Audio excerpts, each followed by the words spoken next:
Ja, Frans, dan staan we weer bij zo'n juweeltje in Roermond, hè? Ja, dat is een van de. En weer zo'n prachtige glazen plaat. Ja. Maar weet je nog, Rob, dat toen we jong waren, dat we zomaar naar beneden gingen? Ja, nee, dat... En dat hebben we nou niet gedaan, maar dan hebben we wel toch opnames kunnen maken. Hoe is dat mogelijk? Nee, onze Guido, die zit daar niet mee, die klimt zo naar beneden. Dat is Dus, fantastisch. Daar zullen we nog benieuwd naar zijn, wat we direct allemaal te zien ja, krijgen. precies. Maar goed, het geeft toch wel aan dat in de Roermond, er is nog veel meer. Die Zagermond onder de grond. We hebben 2 grote branden gehad, maar alles wat onder de grond is, dat is er nog. En als de moeite waard is, dan gaan wij op zoek. En we vinden het, hè? En we vinden het, ja. Super. Hier zit een hele geschiedenis achter.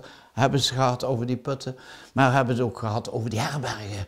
Wat denk je wat hier boven de grond gebeurd is? En die kelders waren nodig. Ik hoorde dat hier heel veel lege wijnflessen gevonden zijn. Ik denk dat ik dacht al aan gewoon bier, maar er waren heel veel wijnflessen.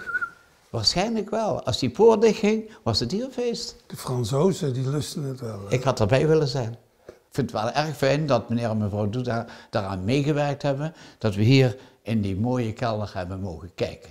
Precies. Ja. Wil je het volledige item bekijken? Ga dan naar een van onze kanalen.